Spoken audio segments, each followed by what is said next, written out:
목에서 샤마시 날 때까지, 귀에서 피가 날 때까지 탈탈탈 털어드립니다. 뉴스 투마치 덕과 세븐 소개해드립니다. 강찬호 중앙일보 논설위원, 박성태 사랑과 사회연구소 연구실장, 김준희 사평론가입니다. 안녕하세요. 안녕하십니까. 안녕하세요. 이거부터 해볼게요.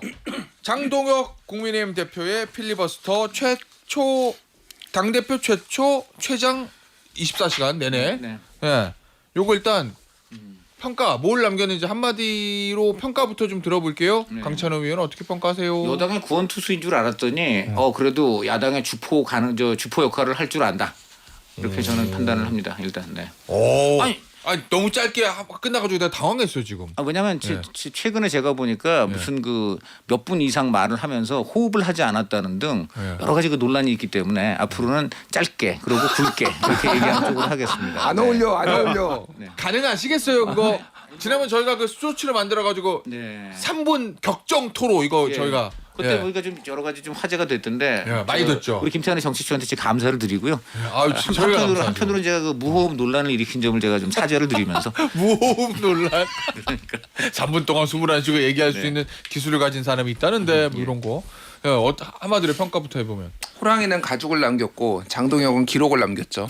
오, 이게 좋은 거야 나쁜 거예요? 호의적이야. 아니 뭐가 됐든 예. 앞으로 이 기록을 법을 바꾸지 않는 이상 어떻게 이 기록을 넘어설 수 없잖아요. 무조건 예. 타의 기록이에요. 그러니까 아, 그렇죠. 24시간 예, 예. 이렇게. 그러니까 뭐 너희가 더 해봐라고 해서 더 종료를 안 하면은 더 할 가능성도 있지만은 뭐 그럴 가능성은 없으니까. 예. 하면은 일단 대단하다. 저는 그 조선일보를 포함해서 여러 보수 언론 등등에서 독한 장동혁 이런 표현을 많이 써. 독한 뭐 리더십 막 이렇게 얘기를 했는데 그게 약간 중의적 의미거든요. 예. 독한이라는 표현이 꼭 좋은 것만 아니잖아요. 사람이 독하다. 예. 그래서 어쨌든 이번 거를 놓고 보수 언론에서도 장동혁 대표의 변화에 대해서의 약간의 기대감도 있는 것 같아요. 사실 뭐냐면은 리더십을 어느 정도 회복했다라는 평가도 있잖아요. 지금 당내에서 내가 장동혁이다, 우리가 장동혁이다, 뭐 이런 사람 얘기하는 거 많으면 사실 이럴 때 리더십을 회복했을 때 변화에 적기거든요.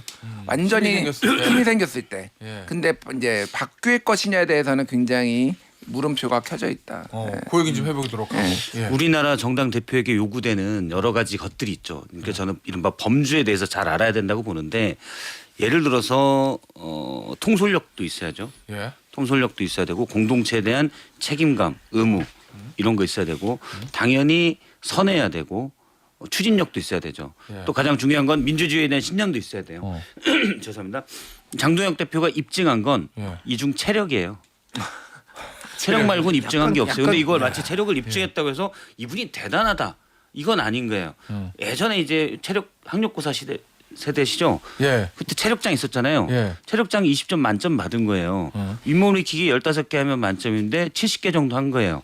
그걸로 해서 대단해. 너는 엄청나요. 예. 이렇게 할 건 아니라는 거죠. 입증한 건 뭐 의지 앞서 독하다고 얘기했는데 그런 결기는 보여줄 수 있지만 예. 제1야당 대표에게 더 필요한 건 앞서의 국영수, 국사, 국민윤리, 민주주의에 대한 신념, 공동체에 대한 책임감, 의무 이게 더 필요한 건데 예. 체력장 검증을 통과하면서 했던 말들은 그것과 배치됩니다.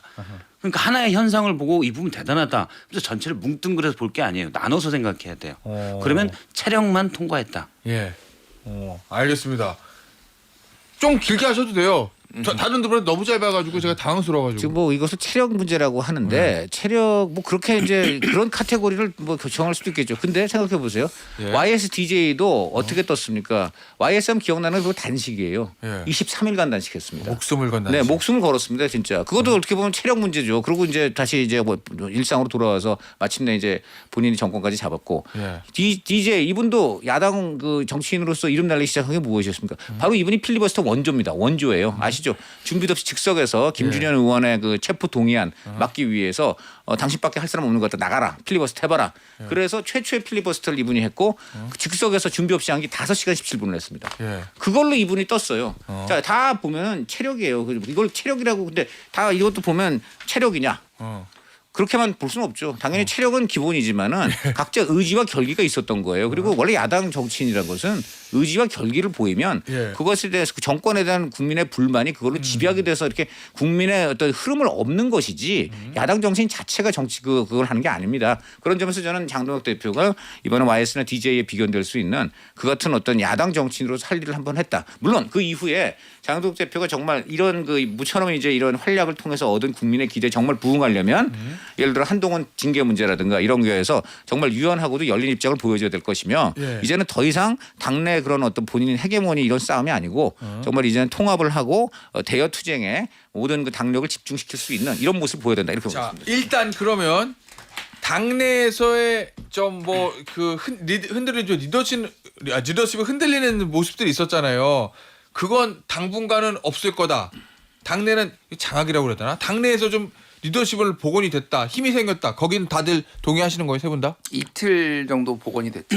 이틀? 예. 오. 그러면 이틀이 어제 오늘? 어제 오늘까지 복원이 되고 내일부터 이제 그래서 어떻게 할 거냐 물어보겠죠. 그렇죠. 오. 예. 계속 가려면은 내일부터의 행동이 중요하다. 그러니까 뭐 이게 예. 지금 장동혁 대표가 맞은 장동혁 체제가 맞은 위기의 본질하고 이거하고는 좀 다른 문제예요. 그러니까. 예. 그러니까 뭐 이제 장동혁 대표도 이제 뭐 예전에 공천 기준을 뭐 평가 기준을 얼마나 여당하고 잘 싸우는지 보겠다 뭐 이런 것만 강성이네, 그냥 강성. 강성 얘기했잖아요. 예. 그러니까 본인이 그거를 솔선수범해서 입증했다 정도는 의미가 있는 거죠. 예. 그런데 이거의 본질이 지금 당성이냐 아니냐 그런 문제가 아니잖아요. 지금 위기의 본질은 예. 윤석열과의 절연, 윤핵인으로 대변하는 뭐 그리고 당이 좀 더 합리적 뭐 정당으로 비춰질 수 있게 당 대표 본인의 입장 변화. 이거는 이 리더십하고는 그러니까 이 필리버스터하고는 무관한 거예요. 그러니까 이거는 하루 이틀짜리다. 예. 물론 우리가 장동혁이다 할 수 있지만 그만 좀 해라. 우리가 무슨 우리가 땡땡땡이다. 이게 좀 예. 예. 이거는 강병구 조직부총장이 홀로 먼 위에 서서 구인응을 지켜내는 에이스 선발 투수의 고독함과 책임감. 우리가 장동혁. 요거 뭐 그럼- 장해찬 민주연구원 부원장도 장동혁이 가는 아니, 길이 우리 여의도 길이다. 연구원. 여의도 예. 연구원 죄송합니다. 예. 예. 그리고 우리가 장동혁이다 뭐 이렇게 썼어요. 그러니까 뭐 우리가 장동혁이다라고 생각할 수 있는데 예. 그 장동혁이 그러면 어떤 길을 가느냐가 중요한 거죠. 계속 윤핵인하고 손잡는 장동혁이 우리의 장동혁이 될 수가 있을 것인가, 당이 받아들일 수 있을 것인가. 오늘까지라고 봅니다. 저 오늘까지. 그러면은 오늘까지 뭐 우리는 저 김준일 평론가 얘기대로면 당내는 좀 모르겠는데 국민들에게 어떻게 보여지느냐, 국민들이 어떻게 평가하느냐는 필리버스터랑은 무관하다 이 얘기신 거죠, 김준일 평론가 얘기도. 그렇죠. 그죠? 변화를 무관하죠. 이제, 예. 제가 봐도 무관합니다. 그러니까 말씀하셨듯이 범주가 다른 얘기예요. 예. 변화 상식에 맞게 해라. 제1야당 대표에 걸맞는 그런 상식을 갖고 보여줘라라고 했는데 우리가 황교안이다가 장동혁 대표가 얘기하는 거고 이제 장해찬 씨나 다른 분들이 장해찬 부원장이죠. 부원장이 뭐 우리가 장동혁이다 이렇게 가잖아요. 예. 그거는 그러면 체력은 검증했지만 과연 국민의힘 내부에서 그리고 국민들이 요구하는 상식에 맞는 보수정당이면 보수정당에 맞는 노선을 가져가냐. 필리버스터 중간에 한 메시지들도 그 노선과 너무 달라 있어요. 그래서 뭐 계엄이 내란죄로 확정이 아닌데 왜 내란이라고 하냐. 물론 법적으로는 그렇게 얘기할 수 있지만 정치인이잖아요. 예. 계속 법으로 얘기하시면 판사하셔야죠. 제1야당 대표가 법적으로만 모든 걸 판단하면 안 되죠. 그래서 그런 부분도 있고 예. 계속 다른 메시지 변화를 요구하는 변화에 맞는 대응은 안 나오고 나 이모리키 잘해. 나는 체력만 검증했다라는 거예요. 예. 알겠어. 그렇죠. 그러면 뭐냐, 필리버스터가 뭐 윌럼 이렇게 체력장 이런 단계로만 저는 보면 안 되고 이 자체가 야당 정치인으로서 분명히 국민한테 존재감을 보인 건 충분히 있다고 봅니다. 예. 자, 근데 문제는 좀 전에 두 분이 말씀하신 게 그 부분이 중요해요. 이후에 그럼 뭐 할 거냐? 이거 예. 일단 교두보는 확보했지만은 예. 이후에 어떻게 좀 두 가지 국면이 있다고 보는데 당연히 하나가 이제 한동훈 전 대표 징계 문제. 아직 윤리위원장을 임명하지 않고 있어요. 예. 이 윤리위원장을 누구를 임명하고 결국은 윤리위원장 손에 달렸거든요. 예. 근데 이호선 이분은 이제 권고만 할 수 있고 이분이 강성 어떤 내용을 때릴 수 있습니다만 윤리위원장을 이제 어떤 사람을 임명하고 이제 그런 게 톤 조절을 할 것이냐. 예. 여기서 이제 장동혁 대표가 유연성을 보여야 될 것이고요. 또 하나는 내년 1월 15일과 17일 사이에 있게 될 윤석열 전 대통령 이제 구속 연장이냐 예. 아니면 풀려나느냐의 문제. 예. 전에 한번 제가 이제 이 방송 처음 얘기를 했습니다만 장동혁 대표가 얼마 전까지 그 얘기했잖아요. 예. 내년 1월 달에 윤 대통령 풀려난다. 나온다. 그러면 판이 바뀐다. 요 요 생각을 버려야 됩니다. 요 생각 우선 현실적으로 계속 구속이 연장될 가능성이 높아요. 체포 불복 문제 때문에 그 구속 기간 만료 이전에 다시 구속이 되는 상황이 생길 가능성이 높잖아요. 그리고 구속 여하를 떠나서 이제 윤 전 대통령은 아까도 얘기했지만 윤핵관 윤한홍마저도 아주 원색적으로 지금 비난을 하는 그런 단계에 있습니다. 한마디로 윤 대통령의 구속 여부와 구속 연장 여부와 관계없이 당도 때문에 이 문제는 내년 1월달에 확실하게 지금부터 확실하게 절연을 해야 된다. 네. 결국 이 얘기네 그러면. 저 한동훈 전 대표 품어 안고 윤석열 전 대통령 절연해야 그래야 그렇죠. 네, 맞습니다. 대중들이 와 장 대표 바뀌었고 이렇게 느낀다는 아니, 거잖아요. 일단 이것도 그래도 야당 대표로서 할 일을 한 해까지는 됐어요. 근데 이제 할 일을 하는 사람일 수 있겠다 정도잖아요. 이제 진짜 할 일을 해야죠. 이 두 가지가 어려운 거예요. 어렵지만 해야 된다. 그래야지 진짜 이러면 정말 인정할 수 있어요. 이렇게 간다고 그러니까 저는 한마디만 하면은 친윤들에 대해서 좀 얘기를 안 할 수가 없는데 사실 제일 좋은 거는요. 이 상황에서 제일 좋은 거는 윤석열 대통령이 이제 옥중에서 메시지를 내는 거예요. 뭐라고요? 예, 그러니까 비상계엄에 대해서 불편 잘못했다. 그러니까 쉽게 얘기를 하면은 그리고 현실 가능성이 없는 얘기는 우리가 아니요. 저는 왜냐면은 이거를 친윤들이 가서 설득을 해야 돼요. 지금 친윤들이 무책임하게 과거의 친윤들이 그리고 뭐 이제 절연해야 된다. 바깥에서 하지 말고 본인들이 책임 정치라고 하는 거는 그런 겁니다. 윤석열하고 같이 영광의 시절도 있었잖아요. 본인들은. 그러면 가가지고 당이 살기 위해서는 대통령님이 우리가 살아야 당신도 살 수 있다. 그러면 대통령님이 결단을 내려주셔야 된다. 일단은 이 기상계엄에 대해서도 최소한의 입장 표명하고 그리고 당이 나를 밟고 가라. 이 정도 메시지를 내주시면은 저희 당이 운신의 폭도 넓어지고 할 수 있다 정도는 해야 되는데 안 하는 것 그냥 같은데. 다 간만 보고 있어. 다 그냥 눈알만 굴리고 있어요. 지금 친윤들이. 앞서 김성태 전 의원이 얘기한 중진들이 나서지 않는다. 뭐 그런 그러니까요. 거잖아요. 자기 이해관계 지금 다 간 보고 있는 거거든요. 예. 최소한의 양심이 있으면 그리고 당을 생각한다라면 그 정도 노력은 해줘야 된다. 이 사람들이. 저는 그렇게 생각해요. 일단 보수 정당으로서는 이번 필리버스터가 전 최악이라고 봐요. 최악? 예. 분위기는 그러니까 보수 정당으로서 왜냐하면 예를 들어서 박정원 의원 같은 경우 메시지 뭐 고생은 했다 하지만 변화는 다른 쪽에서 이렇게 되잖아요. 일단 24시간 한 것 자체가 기록이기 때문에 장동혁 체제 내의 그 흐름 윤과 절연하지 못하고 구구화되고 있는 흐름에 대해서 비판적인 분들도 당분간은 조용할 일단 수밖에 고생했으니까 고생한 사람이 뭐라고 했습니까? 조용하게 돼요. 제가 계속 얘기했던 게 이렇게 흐지부지 넘어가는 게 최악이거든요. 장동혁 대표는 이미 12월 3일 날 메시지로서 나는 돌아갈 수 없는 사람이야 라고 냈습니다. 사실상 계엄을 두둔하는 취지로 충분히 해석되는 멘트를 냈어요. 제1야당 대표가 절대 해서는 굳이 제1야당 대표가 아니어도 공당의 대표가 내놓을 수 없는 메시지를 내놨고 그 이후의 행적들을 봐도 구구화가 돼 있습니다. 그건 전략적 선택도 아니고 이미 구구에 둘러싸였고 그 안에 중심으로 자리매김이 돼 있어요.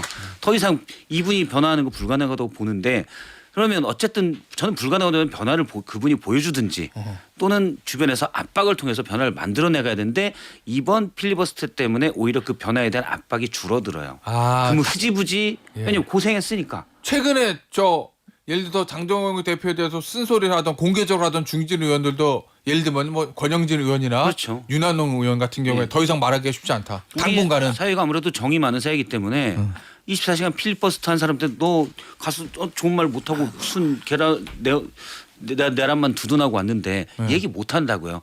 그래 고생했어. 밥 잘 먹고 몸에 뭐가 좋대. 아니 이렇게 돼요. 그러면 현실적으로 그렇게 되면 상황이 아주 흐지부지 되면서 이도 저도 아닌 장동혁 대표의 변화도 어제까지도 보여주지 않았잖아요. 어제까지 안 보여준 변화를 내일 보여준다고 믿을 수 없는 거예요. 말로는 할 수 있죠. 진실된 변화는 없는 거예요. 좀 전에 김준일 평론가 한 말이 저는 맞다고 보는데 오늘까지예요. 그러니까 지금 밤샘 공부한 건 맞고 그러니까 부모님은 그동안 공부 하나도 안 하다가 밤샘 공부가 기특하죠. 그러니까 오늘 내일은 아마 잘했다고 등 두들겨주고 코코아도 타줄 거예요. 근데 그러고 나서 또 시험 공부 안 해.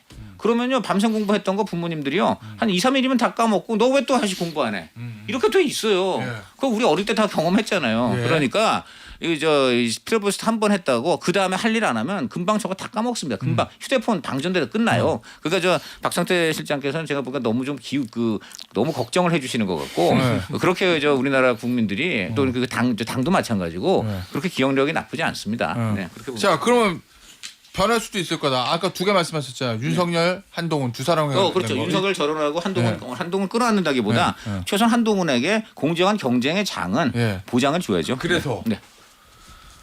윤리위원장 누가 온대요? 그거는 우리 취재하셨죠? 아니 저는 정확히 저는 그 부분을 지금 그 윤리위원장 부분보다는 이런 얘기가 요즘 많이 나오고 있는데 오늘 김근식 전 송파 지금 당협위원장이시죠? 네, 송파병. 예.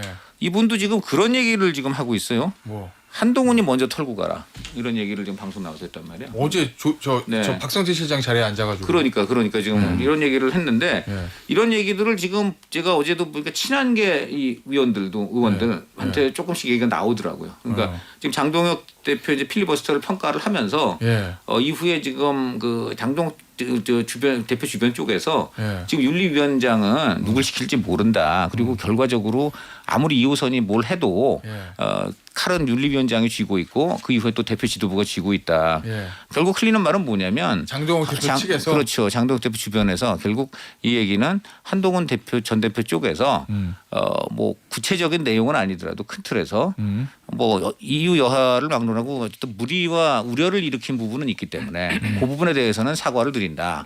이러한 좀 포괄적인 입장을 좀 내준다면은 네. 이게 지금 정치적 타협이 가능할 수 있다. 장동훈 대표 측에서 그러니까 장동훈 대표 본인이 직접 얘기하진 않죠. 예. 그 주변 사람들이. 그러니까 예를 들어 뭐 여러 가지 부대변단도 있고 부대변인이요? 예. 대변인들이 많잖아요. 거기 누구 특정인은 지금 지정하지 않습니다. 그리고 무엇보다 김근식 같은 분들이 그런 얘기를 하고 있고. 그러니까 이런 지금 제가 볼 때는 지금 저 윤리위원장을 누구를 임명하느냐 문제보다는 예. 결국은 이제는 정치적인 타협점을 한동훈 찾아야 전 되는데? 대표 쪽이 예. 조금 한 발을 내디뎌 줬으면 하는 시그널들이 나오고 있는데 이게 단지 그 장 대표 주변만이 아니고 예. 친한 쪽으로 분류될 수 있는 사람들 예. 한테도 그 얘기가 나오고 있다는 점 저는 이것 때문에 지금은 윤리위원장을 누굴 시키느냐 문제보다는 그 문제가 더 좀 포인트가 될 것 같다고 말씀드립니다. 그래요. 네. 알겠습니다. 어떻게 정리될 것 같습니까? 그 문제는 그래도. 둘은 같이 못 가요. 안 됩니다. 한동훈, 장동혁은 둘 중에 한 명이 죽어야지 되는 거의 그 정도의 감정선과 뭐 관계인 것 같고요. 그러면 잠깐만요. 네. 우리 강찬호 의원이 얘기했던 장동혁 대표 주변에서 좀 슬슬 나온다는 예를 들면 한 전 대표가 조금만 이렇게 좀 해주면은 정치적으로 타협할 수도 있다. 이거는 불가능하다. 불가능하고 제가 어제 또 뭐 친한 게 뭐 의원 만나서 뭐 이런저런 얘기를 들었는데 예. 한동훈 대표는 이거와 관련해서는 전혀 그러니까 이게 일종의 그러니까 이거 공개한 것 자체가 당 익명 게시판을 공개한 것 자체가 불법이기 때문에 예. 이런 불법과는 타협할 수 없다라는 입장이에요. 뭐 본인이 이제 가족이 했다고 뭐 보여지죠. 그 정도까지 나왔으면은. 근데 어쨌든 이거에 대해서는 좀 선을 명확하게 긋는 거고. 그러니까 장도혁 대표가 뭐 어쨌든 필리버스터 잘했는데. 예. 이게 어제 내란 전단 재판부법이잖아요. 그게. 맞아. 그 내용이 장도혁 대표가 이런 얘기를 했어요. 예. 누구도 입맛대로 판사를 선택하지 못하도록 하는 게 사법부 독립의 핵심이다. 이게 열변을 토했는데 예. 여상원 윤리위원장 일종의 사법부잖아요. 본인이 쫓아냈어요. 사실상 쫓아낸 거예요. 그만두라고 마음에 안 든다고. 그럼 이게 본인이 하는 거 완전 내로남불인 거죠. 그러니까 이게 신지호 의원이 지적을 한 거예요. 그러니까 전 의원이. 그러니까 이게 이 한동훈 징계를 놓고 이게 또 파열음이 날 수밖에 없는 구조다. 그 생각이 들어요. 네. 그래요. 장동혁 대표와 한동훈 전 대표는 화해할 수 있는 가능성은 장동혁 대표가 그 밑으로 들어갈 때밖에 없어요. 그럼 장동혁 대표는 어쨌든 생존을 위해서 예. 화해할 것이고 한동훈 전 대표는 장동혁 대표를 크게 신경 쓰고 있지 않기 때문에 예. 그러세요라고 하겠죠. 예. 그거 말고 현재 권력 구조라면은 화해가 불가능입니다. 어허. 일단은 감정적으로는 장동혁 대표가 측근에게 했다는 내가 당시 한동훈 전 대표 밑에 있을 때 무수한 모멸감을 느꼈다. 아마 요게 좀 있었던 것 같고요. 그렇게 얘기했어요? 그런 얘기를 했다고 그러더라고요. 처음 듣는 얘기인데. 그래서 뭐 사실은 친한 게 정점이었잖아요. 예. 하지만 나중에 이제 딱 할 때 기분 나쁜 일이 되게 많았다라고 이제 주변에게 얘기를 했다라는 거예요. 뭘로 기분 나빴는지 모르겠어요. 그게 일단 감정적인 게 있는데 그거는 뭐 2박 3일 둘이 캠핑 가면 풀릴 수도 있다고 봐요. 캠핑? 네. 예. 그런데 이해관계가 서로 상충돼요. 그러니까 감정뿐만 아니라 거기에 이해관계도 걸려 있습니다. 그거는 지금 보수의 어쨌든 유력한 대선 주자라고 하면은 한동훈 전 대표가 유력한 대선 주자 중에 한 명이죠. 예. 지금은 뭐 어쨌든 핍박을 받고 있지만 아마 그 국민의힘 의원 상당수도 나중 총선 때 되면 그렇게 얘기가 될 거야라는 식으로 생각을 해요. 장동혁 대표는 그 자리를 하고 싶은 거예요. 그럼 본인이 뭘 하든 이 메시지 쭉 보면 그 핵심 메시지는 일단 한동훈 쫓아내고 내가 단결할게. 요게 핵심 메시지예요. 장동혁 대표 현지 메시지는 그렇죠. 그거는 장동혁 대표 얘기하는 단결하고 당내 통합하고 이거는 한 전 대표 측 빼고. 그렇죠. 장동혁 대표는 얼마 전은 아니죠. 꽤 오래 전에 예. 제가 볼 때는 꽤 신뢰성이 낮은 여론조사에서 예. 대선 주자로 뗐잖아요. 예. 저 같으면 아니죠. 제가 장동혁 대표라면 장동혁 대표 입장에서 본다면 예. 뭐 액자로 걸어놨을 수도 있을 법한 아주 획기적인 여론조사였죠. 예. 근데 거기에 제일 걸리는 게 누굴 거예요? 한동훈 전 대표죠. 둘은 같은 길을 갈 수가 없는 그러니까 감정의 골도 깊은데 이게 더 중요하다고 보는데 예. 사실은 서로의 이해관계도 이해관계. 너무 달라요. 예. 그렇기 때문에 둘은 화해할 수 없는 관계다. 짧게 그 에피소드 예전에 네, 2차 탄핵 그 표결 앞두고 소위 말해서 한동훈 대표와 그 이제 그 세력들이 모여서 회의했잖아요. 예. 그때 장동혁 의원이 한마디도 안 한 상황이었는데 대충 이제 결정을 하고 나가는데 거기에 회의에 참석했던 분이 딱 얘기한 거예요. 예. 한동훈 대표 뒤에서 면장도 못할 사람 이렇게 얘기를 했다라는 거예요. 오 진짜? 예. 오. 한마디도 안 하다가 면장도 못할 사람 이렇게 누가 누구한테? 장동혁이 한동훈한테 아 정말요? 면전에서 한 건 아니고 예. 뒤에서 궁시렁 된 거지. 면장도 못한 이미 그러니까 그때부터 이 감정의 골이 너무 깊은 상황이에요. 저는 이 이해관계도 충돌하지만은 예. 감정의 골이 더 깊다고. 감정 때문에 오히려 더 안 된다. 예. 면장도 못할 사람의 당 대표 하고 있네 이렇게 얘기했다는 거예요? 그렇게 얘기했다라는 거예요. 당시 저 같이 있던 친한기 의원이 들었다. 거기 같이 회의했던 사람들이 다 들었다라는 거예요. 그러니까 그 듣고 한 전 대표는 뭐라고 그래? 당시 한동훈 나가고 그 회의 끝나고 한마디도 안 하다가 장동혁 대표가 의원이. 예. 오 그래요. 야 이거 재밌네. 그렇죠. 거기에는 이제 감정적 골은 제가 볼 때 깊었던 것 같아요. 그러니까 모멸감이 저는 좀 있었다고 보고 본인도 측근에게 그런 얘기를 한대요. 내가 다 잘 지낼 수 있지만 야당이랑도 잘 지낼 수 있지만 예. 한 대표랑은 못 지내겠다. 이건 때 일단 친윤으로 간 다음에 예. 그렇게 얘기를 한다고 그래요. 근데 거기에는 저는 복합적으로 어쨌든 한동훈 전 대표가 없어야 그다음 유력 대선 주자는 난데 예. 이 생각도 반영이 됐다고 봐요. 그 얘기는 광고 듣고 예. 광고 듣고 3부에 돌아옵니다. 김태현의 정치쇼 3부 시작했습니다. 저 이거부터 하고 가겠습니다. 균형잡민 시사 김태현의 정치쇼 여론조사를 알려드릴게요. 오늘 일부 앵글의 성태 시간에 김성태 전 의원이 언급한 여론조사 세부사항 말씀드립니다. 통일교 특검 도입에 대한 민주당 지지층의 찬성 여론이 67%다. 이 조사는 한국갤럽이 지난 16일에서 18일 전화 면접 조사 방식으로 한 자체 조사고요. 또 하나 방금 전 박석태 실장이 2부에서 얘기했던 장동혁 대표가 차기 대통령 적합도 조사도 1위로 조사됐다는 언급. 요거는 지난 9월 28일에서 29일 뉴시스 의뢰로 에이스 리서치가 무선전화 자동응답 조사 방식으로 한 거고요. 자세한 내용은 중앙선거 여론조사 심의위원회 홈페이지를 참조하시면 됩니다. 라는 말씀을 드리면서 광고 때문에 끊겼던 저 강찬호 중앙일보 논설위원의 이야기. 또 3분 격정 토론입니까? 뭐 그럴 그저 예. 제가 그 논란을 피하기 위해서 논란 간단히만- 아니에요. 화제는 저는 좋아합니다. 아니 네. 이거 저 두 분 말씀 중에 당연히 저 두 분 한과 장 사이에 그야말로 엄청난 그 분노의 강이 흐른다. 네. 그리고 또 둘이 화해할 수 없다 뭐 맞는데 결국은 키는 어쨌든간 당권 지구는 장동혁 대표가 갖고 있고요. 장동혁 대표는 이 당의 흑역사를 봐야 돼요. 윤석열 전 대통령이 이 당의 어쨌든간의 리더였는데 자기 마음에 안 든다고 이준석 쳐냈고 그래서 김기현 대신 세웠는데 김기현도 또 제대로 못한다고 김기현도 사실상 쳐내버렸고 네. 그리고 그 다음에 한동훈 대표 비대위원장으로 본인이 임명해놓고 몇 달 안 가가지고는 네. 내 아내를 말이 앙뚜아네트라고 부른다. 이거 말이 되냐? 본인이 부른 건 아니지만 아니야 그 세력 예. 그 친위 세력이 불렀으니까는 친한 세력이. 그러니까 예. 그 이 한동훈도 날려야 되겠다. 한 달도 안 돼서. 그러니까요. 지금 몇 명을 날렸습니까? 그게 다 날린 게 뭐예요? 결국 저 권력 쥐고 있는 사람이 자기 마음에 안 드는 파트너를 계속 날리고 있는 거 아니에요. 그 결과가 뭡니까? 결국 이분 권력 잃고 깜빵가 있어요. 장동혁 대표도 지금 윤 대통령의 뜻 그 길을 그대로 가는 겁니다. 만약에 자기가 마음에 안 든다고 같은 당 사람을 예. 국민이 납득할 수 없는 이유로 쳐낸다. 예. 그게 그거야말로 윤 어게인이에요. 그렇게 되면 그 장동혁 대표 본인은 저 당은 물론이고 본인도 윤 대통령과 똑같은 윤 어게인의 어떤 그 법적 상황에 처할 수 있다. 저는 그렇게도 봅니다. 네. 오 법적 저 상황까지. 그렇게 봐요. 그렇게 이 나중에 그렇게까지 돼요. 네. 그래서 나 이건 좀 너무 민감한 질문인가? 두 분 윤과 누가야? 장과 하는 같이 못 간다는 거잖아요. 예. 그럼 결과는 어떻게 될 것 같아요? 네. 하나는 죽어야 되잖아.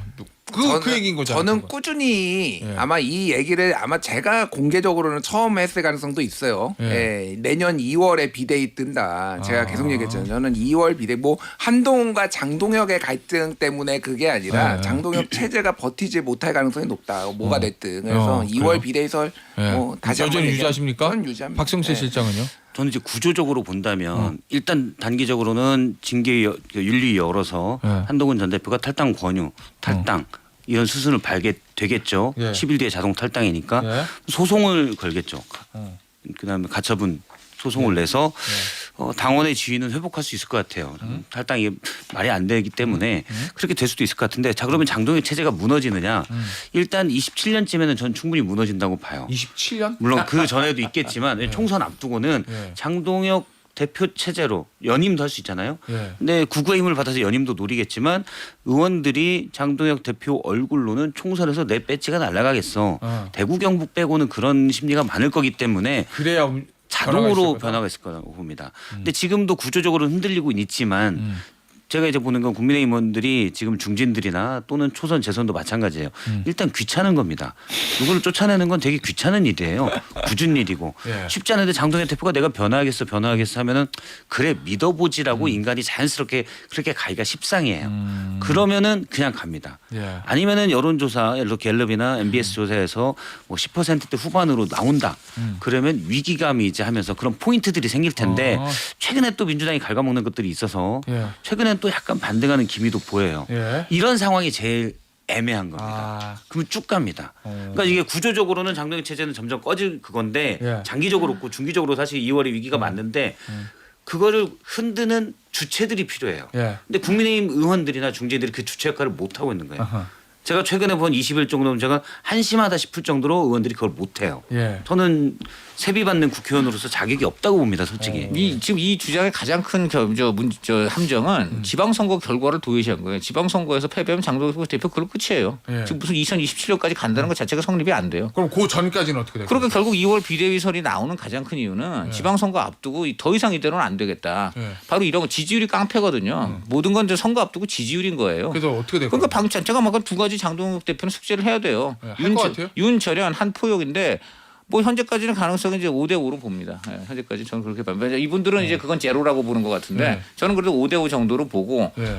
왜냐하면 이제 한 가지 이제 한 가지 사인이 아까도 얘기했지만 옛날에는 그냥 한동훈 무조건 쳐내야 된다 그랬다가 네. 지금 한동훈이 조금 어떤 그 전향적인 태도로 나오면 이쪽도 타협이 가능하다 이런 얘기를 주변에서부터 이제 흘리기 시작하는 걸 보면 예. 나름의 태세 전환과 최소한의 어떤 그 포용 그 뭐라 그럴까 플랜 이런 것들을 화합하기 위한 명분이 찬다 뭐 이런 거예요? 그런 거죠. 그리고 아니 왜냐면 자기 지지층한테 예. 제가 하늘 이 정도 선에서 더 이상 몽둥이로 후려쳐야 되는데 그냥 저 알밤 하나로 끝내는 이유는 그쪽에서 이렇게 나왔기 때문이다. 뭐 이런 식의 이제 명분이 필요하잖아요. 예. 그러니까 그런 것이라고 보는데 저는 뭐 하여간 저 가능성이 이제 제로라고 주장하시는 분들 물론 있고요. 예. 저는 그렇지만 최소한 그 50대가 50%가 왜냐하면 장동 대표가 어쨌든 간 두 가지 최근에 보여준 거는 태세 전환을 내년에 들어가서 하겠다는 거를 좀 앞당겼고 둘째는 그래도 필리버스터를 통해서 야당 정치인 존재감을 보였기 때문에 한 50% 기대를 걸어주는 것입니다.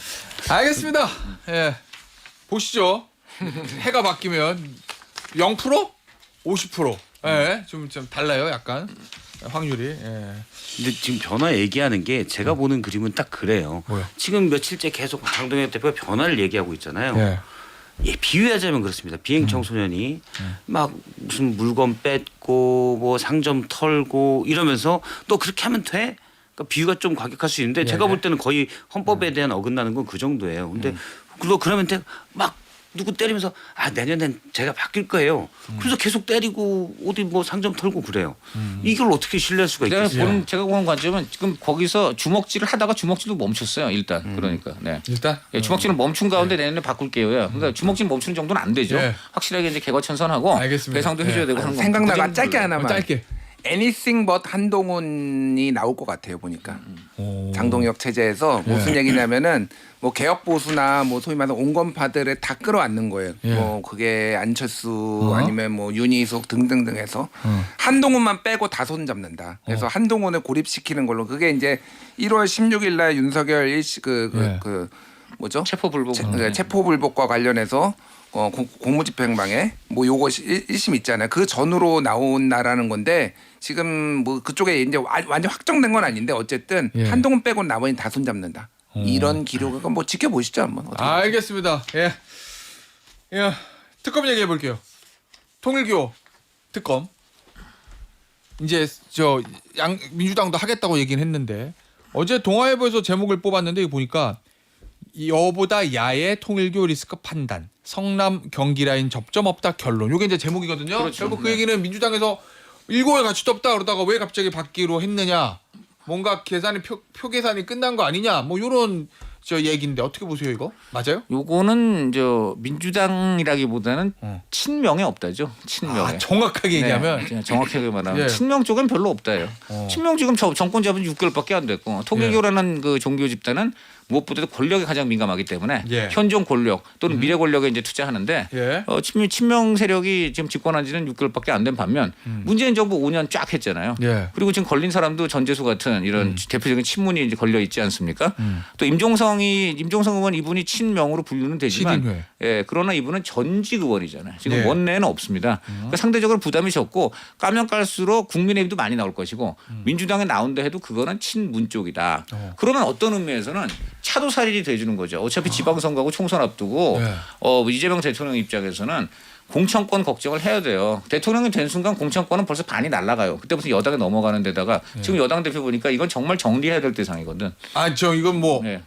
상상의 추측. 아니 그게 아니고 지금 명청 간의 좀 전쟁을 보세요. 저 이거 하는 가지 상징적으로 보여드릴게요. 지금 친청 후보로 나왔다는 이번 최고위원 보궐선거 예. 이성윤 뭐라 그랬습니까? 지금 정청래 흔드는 자는 내란 세력이라 그랬어요. 예. 자 정청래 흔드는 사람이 누굽니까? 그 친명 의원들이거든요. 예. 자 친명 의원들이 이재명 대통령 뜻에 반해서 흔들겠습니까? 이재명 대통령의 뜻과 같거나 그저 최소한 다 다르지 않겠죠? 예. 자 그러면 내란 세력 수계 이성윤 말에 따르면 내란 세력 수계가 이재명 대통령이 되는 거라고 해석할 수도 있어요. 이성윤 말만 보면 예. 이게 다 같은 당입니까 지금? 저 단지 자기 대표의 입장이 다르다 그래서 내란 세력? 이거 지금 한동훈을 그 당의 내란 세력으로 몰아서 지금 내보내겠다고 하는 국민의힘과 다를 바가 없는 수준의 언사잖아요. 예. 이것만 봐도 지금 친청 친명의 대립이 엄청나고 이번에 내년 1월에 당 지도부에서 누가 더 친청이 맞냐 친명이 맞냐 이게 1차 전쟁. 그다음에 이제 지방선거에서 공천권 놓고 2차 전쟁 그리고 8월달에 드디어 세계 대전에 해당되는 전당대회. 그런데 이 세 번의 국면에서 이 전쟁이 엄청나게 일어난다 이 말입니다. 근데 그 전쟁에서 친명이 유리해질 수 있다. 이거 통일 이거 특검으로. 하면 할수록 보면은 친문이 더 만약에 여기 가랑비가 적는다는 그 젓는 부위가 친문 쪽이 더 많다 이렇게 판단할 수 있는 것이죠. 그러면 이 얘기는 타겟은 국민의힘 쪽보다 오히려 아니요 두 가지죠. 국민의힘은 많이 나올 것이다. 많이 그리고 당연히 많이 민주당도 나오고 기본값으로 나오는데 숫자가 절대적으로 예. 적을 것이다. 일단 그렇고요. 또 알겠어요. 나오는 사람도 친문이 많을 것이다. 이렇게 보는 거죠. 그러니까 제가 정리를 좀 하자면은 크게 보면은 세 가지인 것 같아요. 하나는 그 여론, 뭐 개딸 여론, 뭐 이 정도로 보면 될 것 같은데 그거는 이제 김성태 전 대표가 이제 언급하셨고 네. 여론조사나 이런 걸 보면은 두 번째가 통의 의지예요. 이재명 대통령의 의지. 이게 당정대 협의를 한 다음에 이게 민주당 예. 입장이 바뀌었잖아요. 최근에 이제 언론 보도 나온 그렇죠. 것들 그리고 제가 들어보면은 통일교와 관련해서 일종의 혐오감을 느낄 정도로 상당히 부정적인 인식. 그게 그래서 이제 종교 법인에서 한 얘기 여러 번 한 거는 두 가지인 것 같아요. 하나는 나도 피해자다. 이게 2022년 대선에 0.73%포인트로 떨어졌는데 통일교나 이런 조작 세력이 아니었으면 내가 이겼을 수도 있다라는 이런 피해자가 있는 거고 정교 분리의 원칙이라든지 이런 것들에 대해서 이번 기회에 뿌리 뽑자라는 거고 그래서 여론과 이재명의 의지와 그리고 세 번째가 육참 고위단 정도 되는 것 같아요. 그게 이제 소면서 내 살을 내주고 뼈를 취한다. 그게 저는 당내의 뭐 갈등에 대해서 뭐 강찬호 위원께서 말씀하신 것도 약간의 일리는 있지만 그거보다는 걸리면은 국힘 애들이 더 걸리지 우리가 걸릴 게 뭐 있겠냐 이 정도의 계산 그게 이제 아까 동아일보가 했던 그거거든요. 예. 그게 다 이제 좀 종합적으로 버무러졌다 이렇게 보는 게 맞을 것 같아요. 예. 저도 뭐 비슷하게 봅니다. 예. 김준일 평론가님과 비슷하게 기본적으로는 지지층 특히 저는 대통령이 지지층 그것도 있지만 민심을 등에 업는 거에 대통령이 꽤 능숙합니다. 그렇구나. 통일교 신천지 싫어하잖아요. 예. 싫어하면 그래 내가 앞장서서 칠게 라는 게 있습니다. 예전에 코로나 때도 신천지를 직접 경기도지사실을 찾아갔잖아요. 그런 부분들 활용하는 데 능숙하고 측근들에 대해서는 제가 볼 때는 한 5명 정도만 이재명 대통령의 뭐 핵심 측근이다. 옛날 성남부터 같이 왔던 예, 예. 이런 분들만 연루 안 됐으면 크게 신경 쓰실 분이 아니에요. 그러니까 동아일보나 성남 경기 라인 없다. 요거. 그런 정도 몇 명 정도 그것도 뭐 폭도 넓은 것도 아니고 예. 그런데 측근이라도 그런데 좀 냉정한 편이라고 생각합니다. 그러니까 핵심 측근들은 좀 다르겠죠. 예. 거의 운명 공동체 같은 측근들은 다르겠지만 그런 측근들이 그렇게 많지는 않아요. 그래서 그런 분들만 어렵으면 굳이 뭐 이걸 우리가 안 할 필요가 있느냐 이 생각이 전 크다고 봅니다.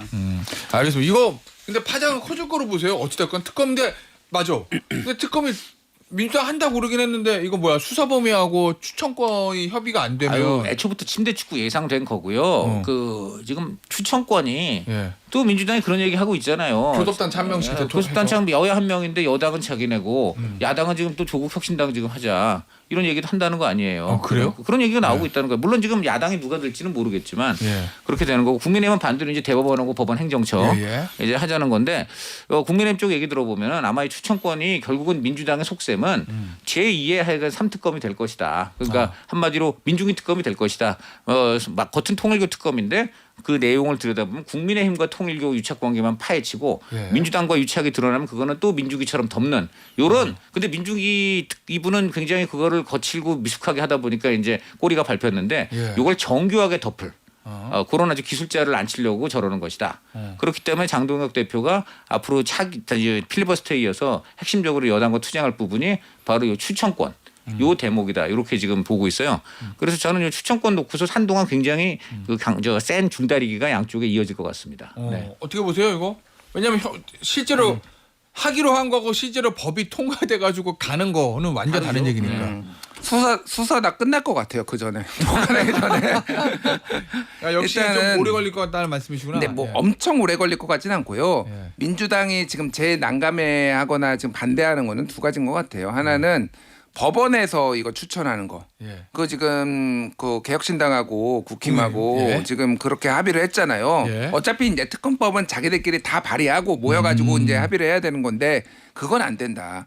그러니까 지금 사법부랑 각 세우고 있고 사법부 못 믿겠다, 조의대 못 믿겠다, 어쨌든 그런 정치적인 전선이 그어져 있는데. 저 사법부에서 한다 이거는 절대 못 받는다. 그래서 예. 저는 각 당에서 추천하는 것도 부적절하고 그냥 상식적으로 다 걸려 있는데 예. 그러면은 그냥 제3자 추천인데 법원이 아닌 이쪽에서 제3자 추천. 원래 그리고 원래 대한 변협 뭐 이런데. 원래 대법원에서 추천하는 게 그렇게 많지 않아요. 과거에 예. BBK라든지 뭐 한 2건 정도밖에 없습니다. 예. 역대 특검 때 보면 그래서 그렇게 될 것 같고 하나는 말씀하신 대로 수사범위. 그 수사 범위가 그 5조인가 6조인가 보면은 그 이 특검 방해한 거 예, 예, 수사 예. 방해한 것도 포함시키면 결국은 민중기 그러면 예. 그게 민주당하고의 유착 이거는 절대 못 받을 거다 민주당이 그거는? 예, 그거가 핵심이 될 거예요 그게 그 부분이? 예. 저도 뭐 현재 그 야당이 논의한 합의한 개혁신당과 국힘이 합의한 법원 행정처장 추천 이배수 추천해서 그건 안 받을 것 같아요. 지지층이 지금 법원을 전혀 신뢰하지 못해요.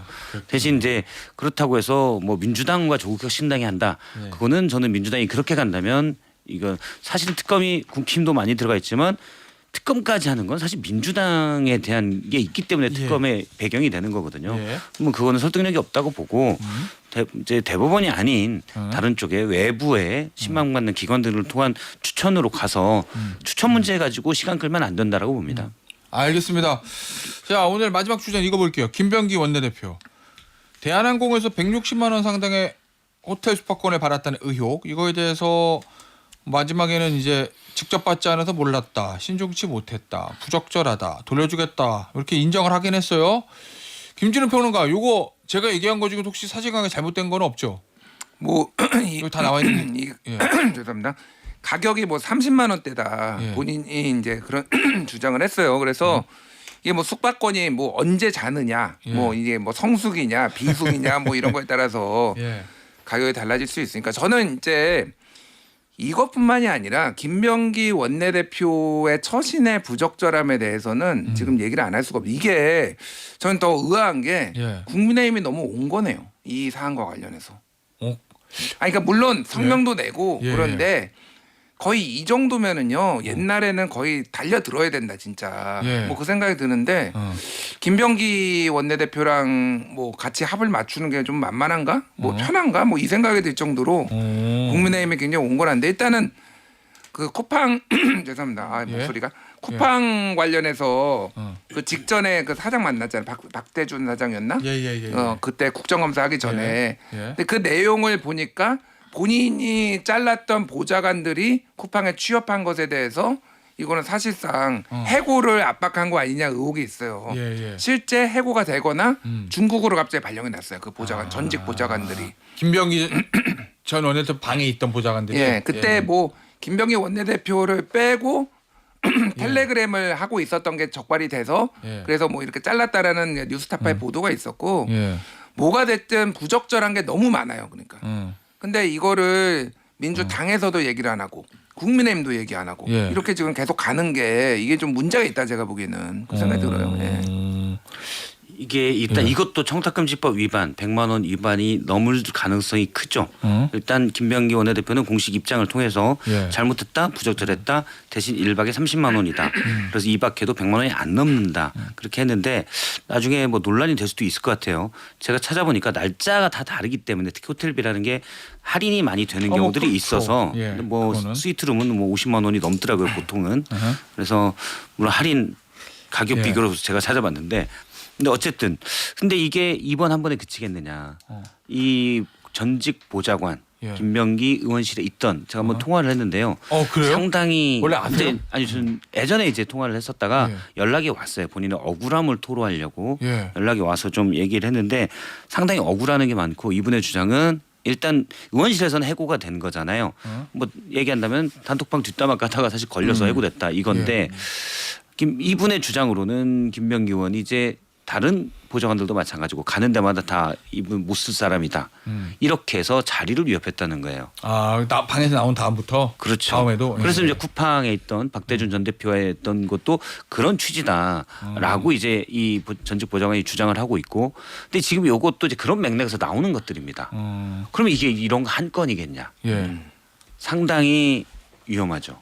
어쨌든 박 실장이 얘기했던 거는 그 전직 보좌관 예, 주장이에요. 주장이죠. 예, 김병기 원내대표의 반론은 예, 들어보지 옛날에 않은 또 주장입니다. 그런 주장도 이거는 공당 또 의원이었던 이수진 그저 뭐 지난번 예. 국회에서 민주당 의원이었던 동작에 예. 이수진 의원 이분 그때 저 공천 본인이 낙천 가능 위기에 몰린 상황에서 예. 그 김병기 의원이 공천원금 수수 의혹이 있다면서 이렇게 막 그 폭로를 하고 그랬었죠. 여기 동작 갑을 붙어 있으니까. 네, 그때도 예. 그렇죠. 그러니까 그것도 어쨌든 간에 뭐 사실 여부를 떠나서 그런 저 의혹에 휘말린 것 자체가 지금 여당의 지도적인 위치에 있는 그런 상황에서 예. 좋지 않았고 그 밖에도 여러 가지 구설수가 굉장히 지역구에 많아요. 이분이. 그리고 많고 지금 말한 대로 이 보좌관들, 보좌진들 예. 이분들 그 나와가지고 굉장히 그 불만이나 고통을 호소를 하고 심지어는 자기는 굉장히 무리한 이런 어떤 그 요구를 받았기 때문에 그 분명히 김병기 그쪽 보좌진이었다가 그 같은 지역구 내에서 공천을 갖고 경쟁했던 전병헌 전 의원 이쪽으로 예. 간 분도 있어요. 네. 그래요? 그래서 이런 것들을 모두